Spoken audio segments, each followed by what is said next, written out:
¿Cómo están? Buenas noches. Estamos iniciando un nuevo pulso político, comenzando otra semana también, noche de lunes 8 de julio, con muchos temas que comentar. Sigue el paro docente, algo de eso vamos a hablar en el segundo bloque, y también nos convoca hoy el presupuesto regional. No se quiere recibir un presupuesto tan corto como el que llegó este año 2019, una cifra más elevada, necesita el Biobío. Vamos a hablar de números una vez que saludemos ya a nuestros invitados. Comenzamos por aquello justamente, está con nosotros Augusto Parra, presidente de República en Marcha. ¿Cómo te va, Augusto? Bienvenido. Muchas gracias, Francisco. Buenas noches. También nos acompaña Gabriel Torres, militante de Renovación Nacional. ¿Cómo le va, Gabriel? Buenas noches y gracias por la invitación. Nos acompaña en nuestra mesa también Martín Silich, ex intendente de la región del Partido Demócrata Cristiano. Martín, buenas noches. Buenas noches, muchas gracias por invitar. Bueno, empecemos de inmediato a hablar del presupuesto de la región del Biobío. Se supone que ya quedó en el pasado el factor Ñuble, que tanto le perjudicó al Biobío en la recepción de dineros por parte de la DIPRES, esto en el 2019, año presente, pero ya para no repetir los errores del pasado se está coordinando a través de una serie de reuniones entre autoridades la cifra que se va a solicitar para el presupuesto regional del 2020. Se habla de una cifra cercana a los 128.000 millones de pesos. Gabriel Torres, ¿es suficiente? Yo creo que siempre va a ser insuficiente, pero dado la experiencia, claro, bueno, siempre se hace un poco lo que se llama el tejo pasado, porque se sabe que es muy difícil que haya la cifra que se estima. Si bien es cierto, el año pasado fue un presupuesto bastante bajo, 71.000 millones por el hecho de la nueva región de Ñuble. Yo creo que este año va a ser más o menos la dinámica es subir de acuerdo proporcionalmente a lo que indican los indicadores regionales, a cómo ha andado la ejecución presupuestaria. Yo creo que va a abordar alrededor de los 90.000, quizá un poco más, pero no mucho más allá que eso, así que no hay que hacerse muchas expectativas. Eso es típico y tradicional, que todos los años se le cita y se le pide a los parlamentarios que se haga un frente común para poder luchar contra el centralismo y que puedan obtener más recursos acá en la región, que son necesarios, y por lo demás que hay una infinidad de proyectos, pero sin embargo muchas veces el centralismo nos quiere la mano y terminamos muchas veces cediendo, y por tal vamos a tener que conformarnos con un presupuesto probablemente que andar alrededor de los 90.000 millones. O sea, siempre se pide un poco más. Sí, claro. Usted calcula entre 90 y 100, 90 me dijo, sí, el presupuesto. ¿Por qué no da para ilusionarse si somos una región importante con tantos proyectos? Es que yo creo que eso es factible, que se pueda venir, pero va a depender también de la fuerza. ¿O ya no pesamos lo mismo luego de la división con Ñuble? Deberíamos pesar mucho más porque tenemos una muy buena cantidad de parlamentarios. Tenemos alrededor, ¿cuánto? Como 18 parlamentarios. Yo creo que eso es un número suficiente. Es la región con una mayor cantidad de parlamentarios en Chile, y por tal, si ellos se pusieran de acuerdo en un objetivo común, que es lograr mayores recursos para nuestra región, obviamente que se podría lograr mucho más de lo que se espera. Pero no veo esa misma dinámica. Hay mucha buena voluntad. No participaron todos de la sesión del viernes pasado, la invitación que se hizo. Algunos se restan. Algunos juegan en forma individual, aquí también hay de repente un poco de egoísmo, pero esperemos que ojalá surja la cordura, que esta región necesita más recursos, necesita satisfacer mucha demanda que existe en conectividad, hospitales, y un sinfín de cosas. Por tal es necesario que haya un buen presupuesto para el próximo año. Augusto Parra. Yo me quedo con una frase de Gabriel en el sentido de que creo que hay que aterrizar las expectativas.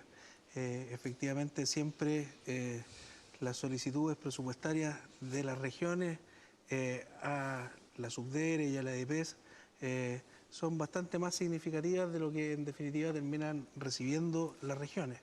Efectivamente, el año 2019 el presupuesto sufrió una baja significativa, producto, entre otras cosas, de que la creación de Ñuble contempló su financiamiento con cargo al FNDR de la región del Biobío. Yo espero que, desde luego, podamos obtener el máximo posible. Sin embargo, cuando uno ve la distribución del FNDR del año pasado a nivel nacional, las cifras no son particularmente alentadoras. Y todo indica que en ningún caso va a superar los 100.000 millones, como bien señalaba Gabriel. Creo que en el fondo lo importante de esto es recoger la elección y efectivamente partir del gran número de parlamentarios que tiene la región del Biobío, y considerando las características de este año 2019, que tiene, entre otras cosas, que enfrentar prontamente la formación de una comisión asesora presidencial que anunció el presidente en el mensaje presidencial del 1 de junio para la descentralización. Yo creo que es una gran oportunidad para poder terminar con esta lógica. La verdad es que hay que entender que Chile hoy día, en relación a los países de la OCDE, por ejemplo, en materia de Producto Interno Bruto, el promedio del gasto descentralizado de la OCDE es del orden del 14%, en Chile es del 3,7%. Cuando se trata del presupuesto del Estado, el promedio de la OCDE es del 30,4%, el de Chile está por debajo del 14%. Entonces, estamos al final de la tabla como el país más centralizado de la OCDE. Hoy día tenemos el enorme desafío de poder avanzar hacia el desarrollo, que ya es evidente que no solo se mide por el tamaño del Producto Interno Bruto, sino que por la capacidad de poder lograr que esos frutos del progreso lleguen a cada hogar y a cada rincón. Y la desigualdad territorial en el caso nuestro es muy significativa, y así lo han indicado los distintos órganos internacionales. Entonces, por lo mismo, yo creo que lo que tenemos que hacer es cambiar esta lógica de la procesión a Santiago para pedir recursos. Yo esperaría ¿A quién se los quiere pedir si no es a Santiago? Debemos avanzar en tres líneas, sí, sin comprometer desde luego la naturaleza del Estado unitario. Una, en una ley de rentas regionales que debe ser una ley de rentas regionales real, que haga un aporte verdaderamente significativo al FNDR, que parte de lo que se tributa en la región, que es la región. No me gusta en lo personal, fíjate, este actual proyecto de rentas regionales que está dentro del marco de la reforma tributaria que está proponiendo el gobierno, porque desincentiva la inversión. Quizás no es la mejor herramienta, pero hay que pensar en una descentralización fiscal real. Y por otro lado, si bien es cierto, debe existir un aporte directo similar al FNDR desde el nivel central a las regiones. Lo lógico sería que pudiéramos aprobarlo ojalá para 5 años y irlo renovando cada 3, porque lo más importante es que la región, por un lado, cumpla los compromisos que va suscribiendo y pueda planificar adecuadamente el desarrollo. No podemos estar año a año esperando, chuta, este año nos castigaron, no nos va a alcanzar para pagar los proyectos que comprometimos. Eso no puede ser. Sí, escuchemos a Martín Civich. A largo plazo. Se entendió su idea.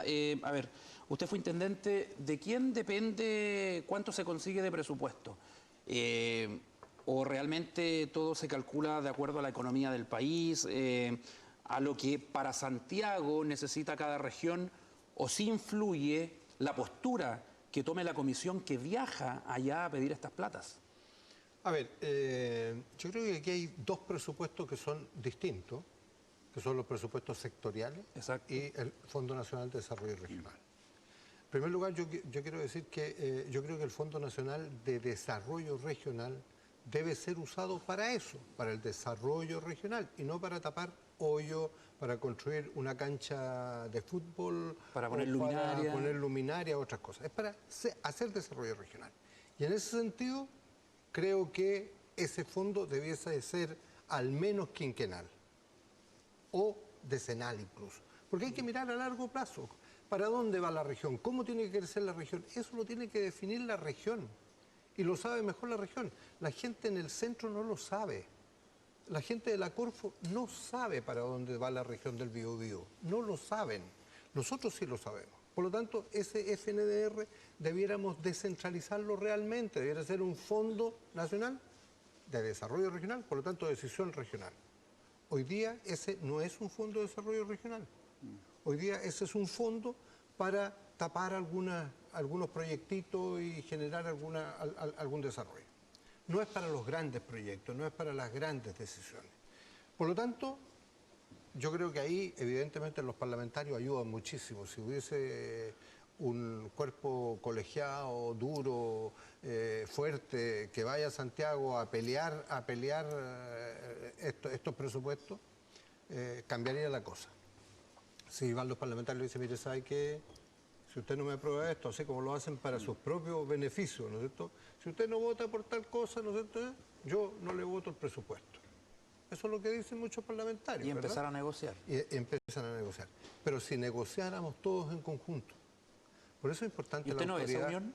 ¿Cómo? ¿Usted no ve esa unión? para trabajar todos en Yo conjunto. la veo difícil, ¿eh? A veces se juntan, a veces se juntan, El pero es intendente difícil. Yacaman se reunió con los Sí, socialistas. no, pero por supuesto, y muy bien, muy bien. Yo creo que eso es lo que hay que hacer, eso es lo que hacíamos nosotros. ¿Ok? Eso es lo que hacíamos. Con Ulloa no se hizo, según los parlamentarios del Partido Socialista.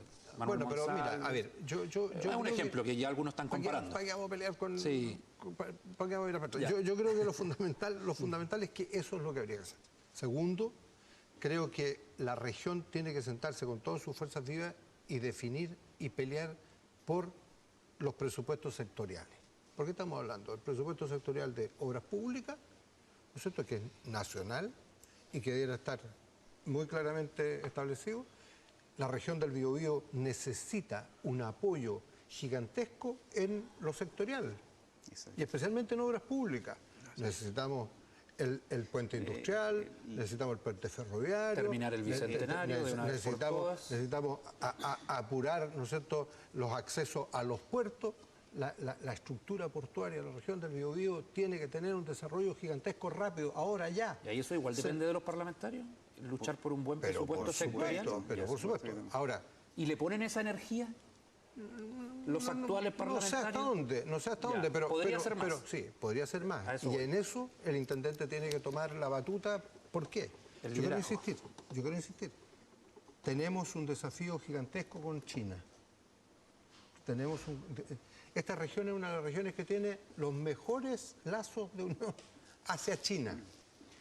Y por lo tanto tenemos que poner en infraestructura lo que haya que poner en infraestructura. Eso es rápido y Los es urgente. puertos, las carreteras, por Ahora, ejemplo. el tema del FNDR, volviendo a lo mismo que decíamos recién, ¿no es cierto? El FNDR de la región del Biobío tiene cerca de 80.000 millones de deuda de arrastre. Mucho más. Bueno, pero por ahí, Seamos generosos. seamos generosos. Es decir, el FNDR completo está en pagar lo que se aprobó antes. Exacto. No está para hacer una mirada hacia adelante. Eso es muy delicado. Los gremios están pidiendo 140.000 millones en la región. El intendente está hablando de 128. 70, 80, para llegar a 120, por ahí, ¿no es cierto? Para tener plata, los 80 y algo más, 1.000 millones. Los cores hablan de para el arrastre. 128.000. Exactamente. Y de ahí a los 120.000. Yo creo que si estuviéramos cercanos más a los 140 que a los 120, podríamos estar pensando en dar algunos saltos un poco más fuertes al futuro. Políticamente, Gabriel, ¿usted ve esa unión entre todos los actores de la región por luchar por un buen presupuesto? Tengo que reconocer que ha hecho una buena mesa el actual intendente Yacaman de estar citando a conversar todos los sectores. Pues esa es la única manera de poder lograr un objetivo común. Pero aquí no olvidemos que el presupuesto del FNR, cuando hablamos, que se ve como algo tan macro, es solamente un 6% del presupuesto de toda la región del Biobío. Un 6%. O sea, ¿Y por qué es estamos tan hablando- importante? Sí, ¿Por qué todo el mundo habla del presupuesto? es que es lo único que se maneja localmente. Exacto. Esa es la diferencia, porque el otro viene sectorial, salud, educación, obras públicas, viene todo, te lo hacen de Santiago, te lo mandan, y aquí prácticamente tú tienes que operar, no tienes ni siquiera derecho a cambiar, modificar cosas. Y más aún de ese 6% nosotros tenemos que estar haciendo, como decía Martín, convenios de programación muchas veces con Ministerio de Obras Públicas pasándoles plata a salud, a educación. Al último, si tú desglosas, te viene a quedar el 2% con suerte. Entonces terminamos haciendo, como él bien dice, la cancha de fútbol, cosas que si bien es cierto le mejoran un No poco la alcanza calidad de la vida, plata para pero no podemos marcar tendencia para dónde llevamos la región. Y hoy día estamos en un tremendo déficit. Aquí todavía hay gente, y lo digo gente de mi gobierno, que no entiende que el potencial de desarrollo de nuestra región del Biobío son todo el tema logístico portuario.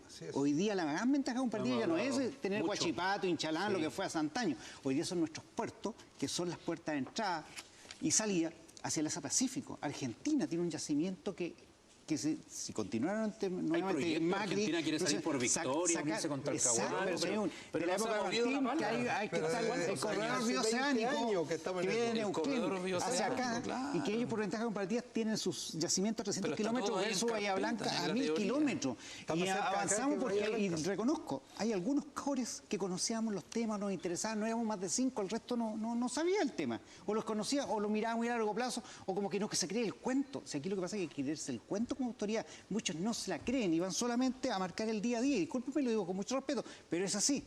Y mientras existe esa forma de hacer las cosas, no vamos a poder lograr y avanzar. Hoy día tenemos un tremendo desafío con China. Si con China, una sola ciudad es China, nosotros no alcanzamos ni siquiera el 10% de abastecerla, ¿entiendes? ¿Pero tú crees que el Biobío puede hacer cosas corriendo solo y no le tiene que preguntar a Santiago para hacer algo con China?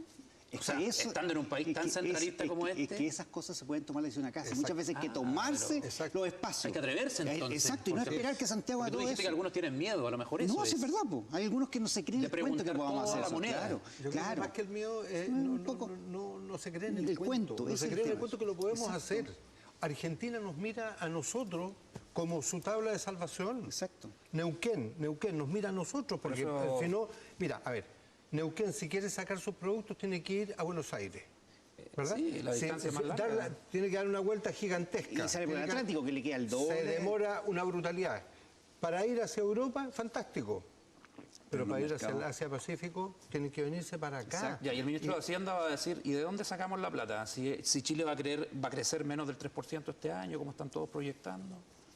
Pero hay que apostar hacia dónde vamos a tener mayores posibilidades de tener éxito. Esta región, hay que apostar a esta región. Hay que apostar a esta región. Y tenemos que centrar el cuento, tenemos que ser eficientes. Mira, no puede ser que nos demoremos 10 años en construir un puente. No puede ser. No puede ser. Pero yo le pregunto, ¿es culpa de la región del Biobío o es culpa de Santiago? No, perdón. Usted fue intendente. Ese cuento es un tema local. Es un tema local.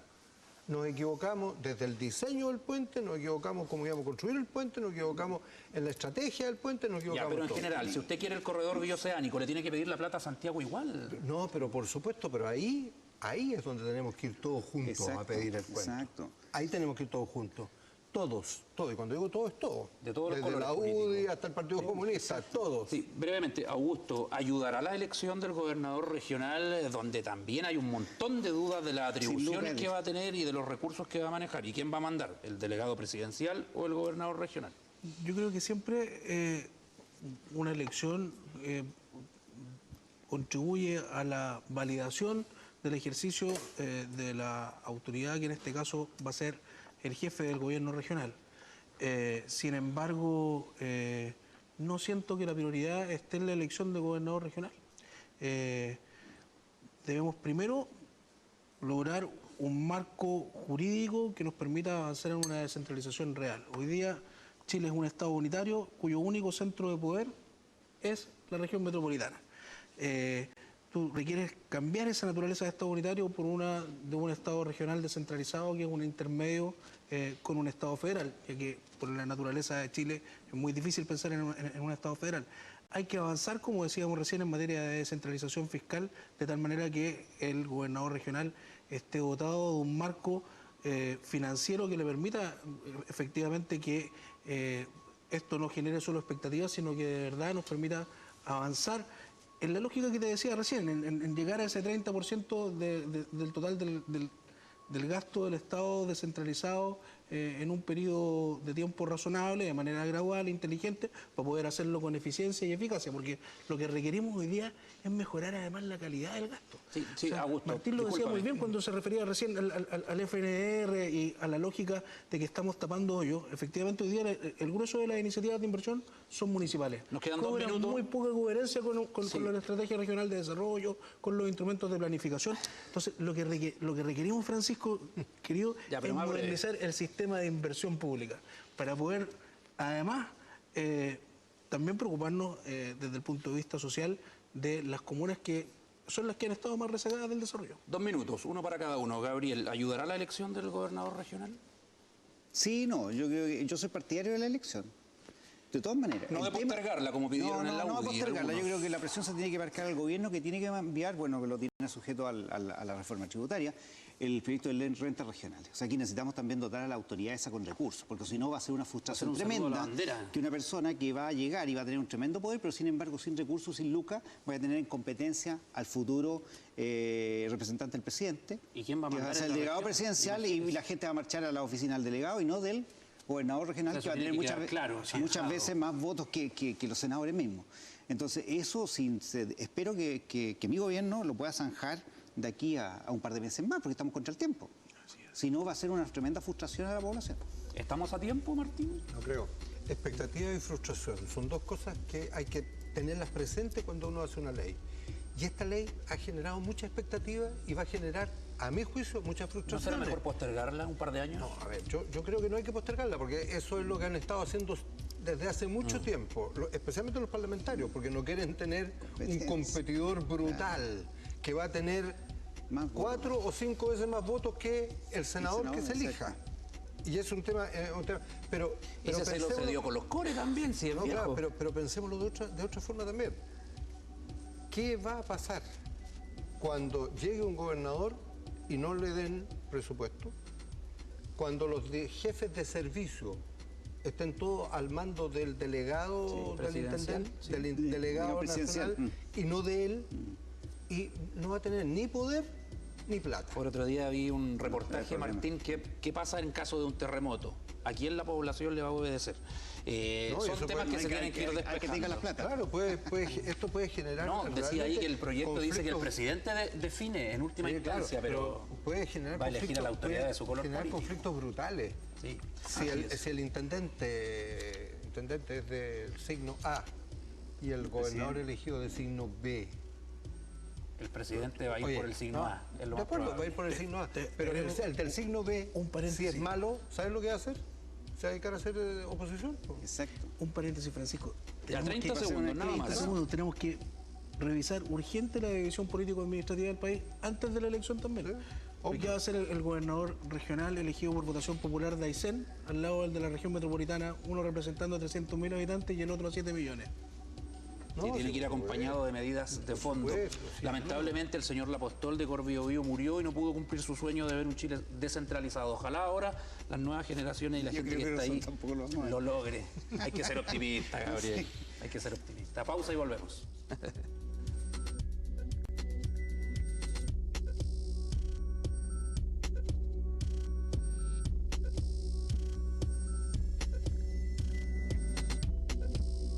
Histórico, Kino trae 6.800 millones, el monto más grande de su historia.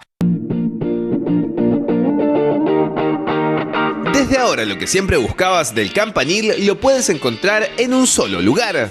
Tienda Campanil UDEC. Ven y lleva contigo los colores de tu equipo favorito. Te esperamos en la Galería Universidad de Concepción, local 19, frente a Plaza Independencia. Tienda Campanil UDEC.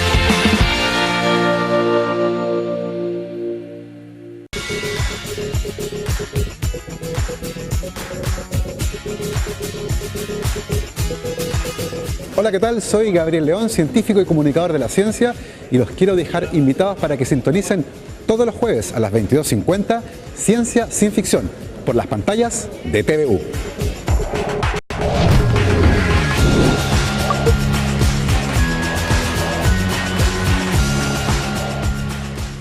Histórico, Kino trae 6.800 millones, el monto más grande de su historia.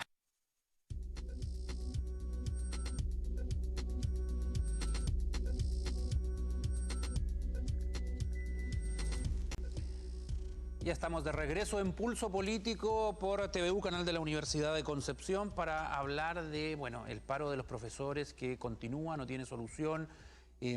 Hubo acercamientos con la ministra Marcela Cubillos y al parecer el miércoles sería una jornada importante para decidir si continúa la movilización o no. Se habla de que el Ejecutivo ofreció algo más, es un petitorio de 11 puntos, los cuales se subdividen en cerca de otros 47 puntos. Es complejo, los profesores no quieren seguir esperando, necesitan soluciones a una serie de temas.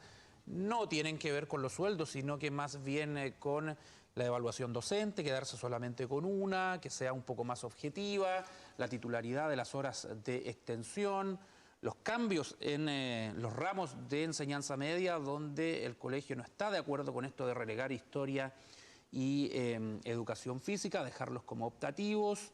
Esto dentro de otra serie de temáticas, demandas, la deuda histórica, ¿cuándo será el turno de que se pague o se comience a cancelar la deuda histórica. Ha habido una unión importante de los docentes a lo largo del país, una marcha hace pocos días en Concepción con cerca de 15.000 profesores, pero en general el tema está ahí y no ha habido mayor avance aún. Martín Silich, usted fue ministro de esta cartera, me imagino que es complejo negociar con los docentes. A ver, yo creo que nos ha faltado una política de Estado en educación. Y estos son los resultados. El resultado del 2006, el conflicto del 2006, el conflicto del 2011, con una huelga de 7 meses el 2011, de los estudiantes secundarios fundamentalmente en ese momento. Histórica, y esta de ahora. Yo creo que del 2014 al 2018 se lograron introducir al Parlamento cerca de 29 leyes en educación. O sea, ha habido un cambio significativo. Pero todavía, yo quiero decir que todavía no llegamos a lo que deberíamos haber llegado hace mucho tiempo atrás, que es lo que yo he insistido siempre. Los profesores son lo más importante en la educación. Y nosotros debiéramos elegir a los profesores entre el 10% de los mejores egresados de la educación media. Y para eso hay una sola fórmula: pagarles mejor, darles un mayor incentivo intrínseco y extrínseco, etc. Por lo tanto, yo creo que esa parte de la discusión no se ha hecho todavía. Y los profesores están discutiendo en parte eso. Sí, hay un punto que dice fomento a la educación pública, porque sí, ven que el gobierno no está apoyando a la educación pública. A ver, yo no sé si el gobierno, pero yo creo que lo que hemos hecho fue apostar porque la educación privada es mejor que la educación pública. Eso de que lo que es privado es mejor que lo público. Y resulta que si uno mira los resultados de la prueba PISA, por ejemplo, se da cuenta que los colegios privados no son mejores que los públicos. No son mejores que los públicos en resultados de prueba PISA. Por lo tanto, yo vuelvo a insistir, yo creo que el tema que hay que fortalecer la educación pública. Mira, es difícil comparar, pero quiero decir que en Singapur, cuando tuvieron que decidir por el tema de la educación, dijeron, mire, ¿sabe qué? Nosotros somos tremendamente liberales, lo que queremos, ¿no es cierto?, es un país absolutamente liberal, abierto al comercio, digámoslo, entre derecha e izquierda, de derecha. Queremos un país de derecha. Pero en educación, lo que queremos es un país con una sola universidad que forme profesores. Una universidad. Y esa universidad forma a los profesores, se eligen a los profesores ¿de dónde? Del 10% de los mejores egresados de la educación media. Y los que entran a estudiar, los eligen, y de 100 que postulan, 10 quedan adentro, un 10% quedan adentro. ¿Y eso es imposible en Chile con la mirada de mercado que tiene la educación superior? Pero es que ese es el tema. Ese es el tema. Bueno, entran a estudiar pedagogía y el Estado los contrata. Son funcionarios del Estado desde el momento que entraron a estudiar educación. ¿Qué ha significado? Que tienen los mejores profesores del planeta. Y que hoy día uno mira las pruebas PISA, uno puede estar de acuerdo o no, pero Singapur es primero en matemática, primero en ciencia, primero en lectura, en comprensión. Primero. Ahí hay un ejemplo. Entonces uno lo que dice, mira, ¿sabes qué? Lo que tenemos que hacer, los profesores tienen razón en muchas cosas, ¿ok? Pero lo que hay que hacer fundamentalmente hoy día es hacer el cambio real en la educación. Logramos que en la ley apareciera ahora, ¿no es cierto?, que los profesores para entrar tienen que tener un puntaje mínimo de PSU. Y tienen que estar en el ranking del 15% de los mejores egresados el año 2023, creo que es, 2022-2023. Es un avance. Es un avance que los estudiantes cuando entran a estudiar pedagogía tengan que tener una prueba inicial, sí. Y que cuando se reciban también. Fíjate que la prueba inicia de profesores era voluntaria. Y resulta que los que le iban a dar voluntarios, el 90% salían mal. El 90% salían mal. Y no pasaba nada. Y las universidades que habían formado a esos muchachos, 80.000 estudiantes de pedagogía, 15.000 se reciben por año, y esos 15.000 no daban, algunos daban las pruebas, pero los que daban las pruebas salían mal, el 90%. Entonces, ¿de qué estamos hablando? Si la calidad de los profesores pasa por elegir a los mejores profesores y tener a los mejores profesores No bien están llegando pagados. los mejores. No. Están llegando a los que les alcanza el puntaje. Incluso, sí, claro, incluso es peor, ¿eh? Porque con la gratuidad, por ejemplo, se produjo un problema grave. ¿Eh? Con la gratuidad bajó el corte de ingreso a pedagogía. ¿Y lo dijo en su momento usted en el gobierno de la presidenta Bachelet? Pero ¿no? lo dijimos porque ahí nació la gratuidad. Lo dijimos con todas sus letras. El poner la gratuidad como el único mecanismo no soluciona el problema. ¿Solucionó el problema a muchos jóvenes? Sí, por supuesto. ¿Es bueno? Sí, por supuesto. ¿Yo estaba de acuerdo? Sí, absolutamente. Pero trajo como consecuencia eso, un muchacho que tenía 600 puntos y que antes entraba a estudiar pedagogía, porque era gratis, porque había un programa, no sé, para estudiar pedagogía, ahora con 600 puntos entra a estudiar ingeniería. Nivelo para abajo. Gabriel. Es un tema que lamentablemente lo venimos discutiendo en los últimos 20 años. Sí, claro. Y no vemos que vaya a mejorar la educación pública, porque justamente se produce en contrasentido. La manera de protestar de los profesores por sus demandas es haciendo paro. ¿A quién perjudica? A una gran cantidad de chicos que dependen 100.000 estudiantes de no están en clases. Exacto, que ya vamos en alrededor de un 37% que hoy día representa la educación pública del total. Ya la subvencionada la pasó hace rato. Y la minoritaria es la privada 100%. Y eso va en descenso cada día más. Ahora, con este mismo paro, imagínate, ya vamos para la 6ª semana de paro. Ya los chicos ya no se recuperan. Por muchas clases que se hagan hasta fines de diciembre, de recuperación de clases, imposible, ya no la recuperan. Entonces la brecha se distancia mucho más con respecto a los subvencionados o los particulares. El daño que se hace es difícil. Tal vez es la única manera que tienen tal vez ellos de alegar sus demandas. Esos son los efectos, pero ¿y el origen? Pero yo creo por el tema que este sector, no lo digo yo por uno y otro lado, lo digo en general, está muy ideologizado. Se utiliza demasiado políticamente. ¿Usted está de acuerdo con lo que ha dicho el gobierno, que este es un paro político? Sí, y que el señor Aguilar tiene intereses electorales.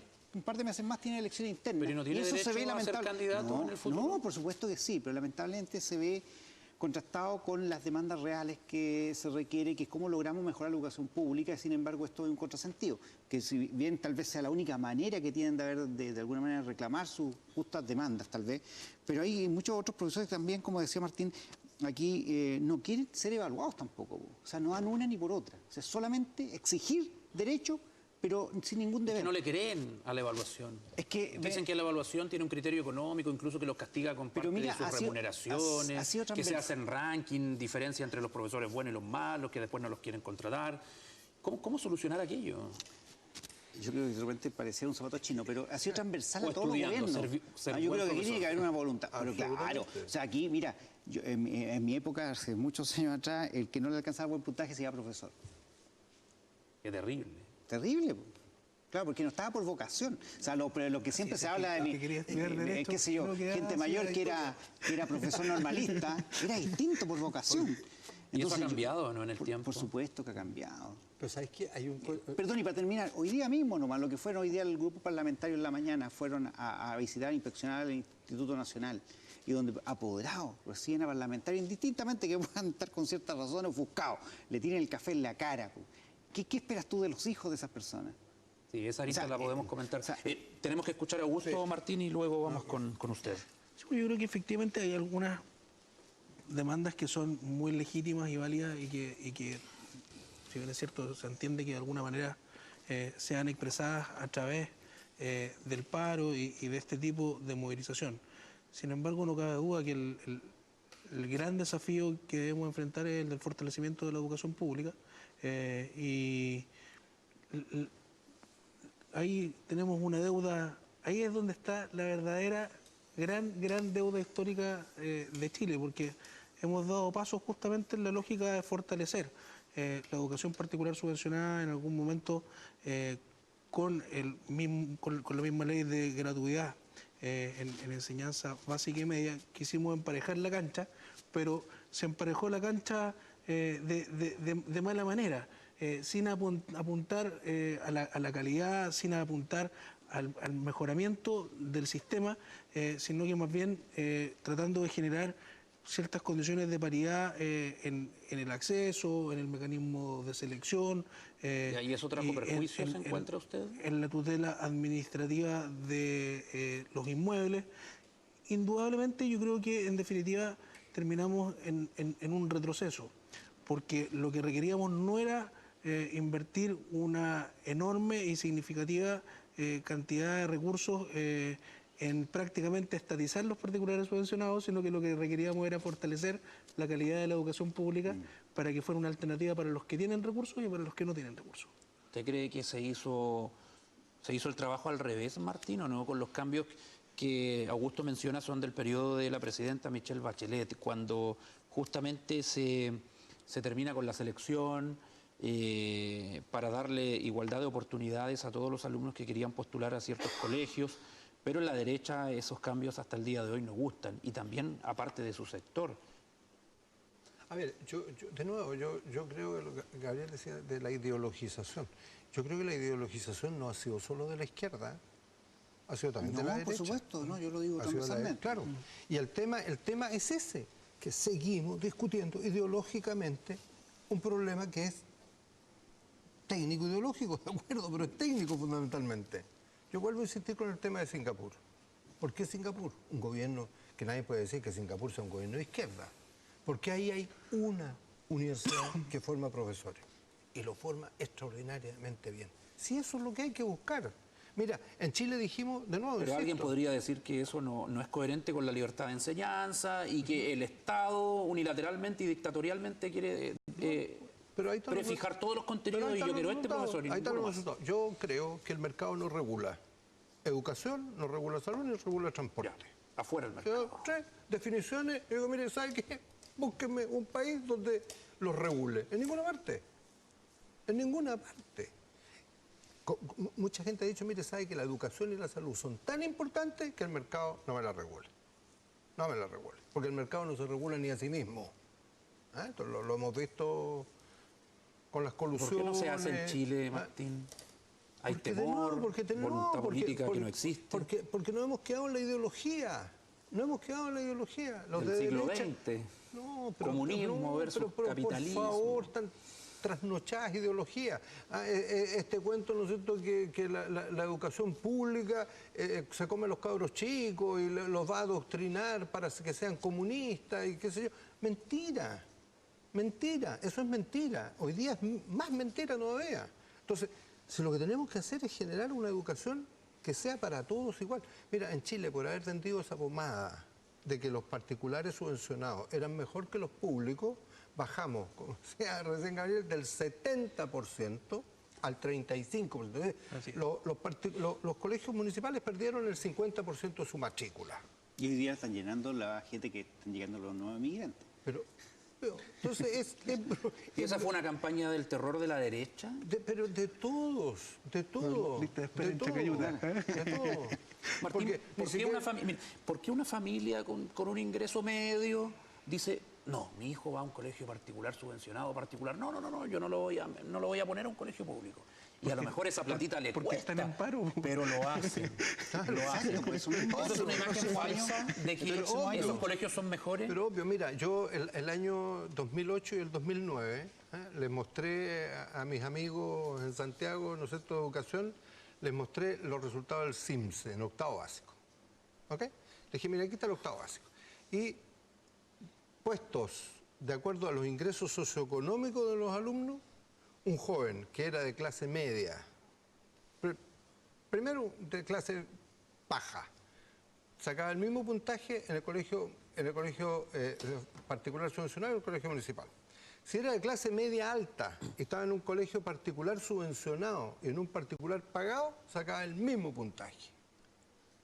¿Ok? Después el Mercurio hizo un estudio, ¿cuánto costaba un punto CIMSE? Un estudio fantástico. Y dijeron, mire, ¿sabe qué?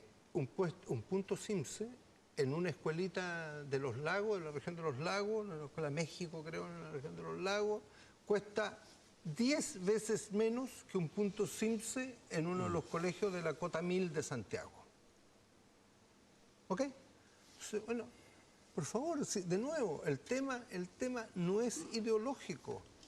El tema no es ideológico. Muchos Es lo ven mentira. ideológico. Es mentira. Lo único que le aseguran a los padres, ¿por qué se van para allá? Porque no tienen los paros. ¿Por qué de repente... Bueno, y si hay salas que se gotean, Bueno, no tienen pero, oye, calefacción, los libros no ¿por qué la son gente se va a buenos, los universidades? computadores no funcionan. Es una realidad que Pero- existe, Martín, pero no, no, pero, es que a ver, esté yo a ver. defendiendo a la derecha. No, pero yo Pero, te digo, en todas partes pero ahí, igual. pero ahí hay un problema de muchas veces Gabriel, mala Gabriel. administración de los municipios mismos. Claro, bueno, que con ese- las platas CEP. Oye, esa es otra cosa. Esa es otra cosa. Esa es otra el cosa. mal uso de los recursos. ¿Cómo La- seguimos? De los municipios. Municipios. Bueno, ahora la educación Bueno, vuelve pero, a bueno, por eso pero, digo. oye, nos pasamos 20 y tantos años, nosotros y ustedes. sea, Nosotros es y que ustedes, pasamos haciendo ¿no es un cierto? experimento Sin con la administración desmunicipalizar. pública. Si lo que había que hacer era desmunicipalizar. Ahora empezó ese proceso, de a poco, Gabriel y Augusto. Nos demoramos ¿cuántos Bueno, años en justamente eso desmunicipalizar? al último ha terminado siendo un conejillo de India. Vamos para allá y para acá con la educación obvio. pública, jugamos con ella. Esa inestabilidad hace que muchos padres dicen, ¿sabes qué más? Mi cabro voy a hacer el esfuerzo, Exacto. juntar las lucas, pues va a ir a un subvencionado. Se acabó el tema. Y si la tendencia sigue así, va a desaparecer la educación Bueno, pública claro, con muchos pero, temas. y ahí somos todos responsables. Pero ¿y qué sacan los políticos con decir eso si los hijos de ellos están en colegios particulares? ¿De qué estamos hablando? Pero si ¿Dónde igual está el con la, ejemplo? igual Le con la pregunto salud, yo. tanto ISAP, o sea, es decir, Es que de la boca para afuera se dicen muchas cosas, pero los que tienen el poder de decisión, no, a la educación privada. Yo creo que la próxima deberíamos discutir salud. exacto. Porque es lo Igual, mismo. porque con es la lo mismo. concesión de los hospitales, que los Pero lo privados mismo. no. Los privados Oye, no. Pero, Francisco, mira, Ya, yo creo que Augusto. el deterioro... Vamos a agendar el otro tema.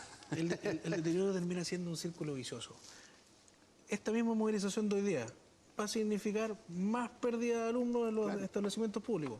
Y cuando perdemos matrículas, perdemos la subvención y desde luego culpa de los profesores. disminuyen los recursos y pero es culpa va de los aumentando el deterioro de la infraestructura. No estoy buscando culpables. Lo que estoy constatando es una realidad en la que lamentablemente hemos ido en una escalada deplorable, en la que hoy día te encuentras tú, por ejemplo, con el Liceo Enrique Molina. ¿Cuántas matrículas tiene? Menos de 300. Sí, bajaron considerablemente. Bajaron considerablemente. Hace una década tenía más de 1.500.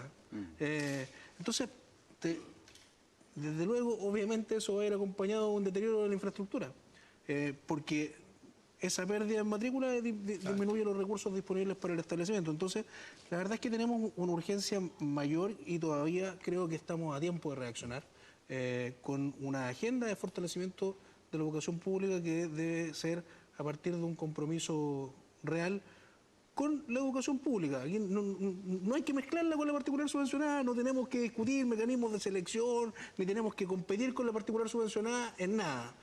La prioridad es que la educación pública esté, desde luego, acompañada de la calidad que requiere, y lo que desde luego involucra parte importante del petitorio que está, si yo no estoy criticando el movimiento, parte importante de la movilización de los profesores hoy día, entre otras cosas, demanda justamente las mejoras en la calidad de la infraestructura y las condiciones en las que son acogidos los niños, la seguridad de los establecimientos. Estábamos conversando recién en la pausa comercial respecto de la escalada de violencia que hemos visto, por ejemplo, en el Instituto Nacional. Con la amenaza de cierre de un Pero de nuevo son colegio cosas- emblemático. Estamos frente a situaciones intolerables. Sí, lamentablemente se nos acabó el programa. Íbamos a hablar algo de la violencia, pero va a quedar para un siguiente espacio porque ya tenemos que ir cerrando. Muchas gracias, Martín Silich, por venir. Muchas gracias Vamos a a ustedes hablar de por salud, invitarme. porque la lucha ideológica también se da ahí, Absolutamente. parecido a lo de la educación. Muchas Gabriel gracias, Torres, gracias. Gracias por Hasta la la invitación. próxima. Gracias a ustedes. Don Muchas Augusto gracias. Parra. Buenas noches. Buenas noches.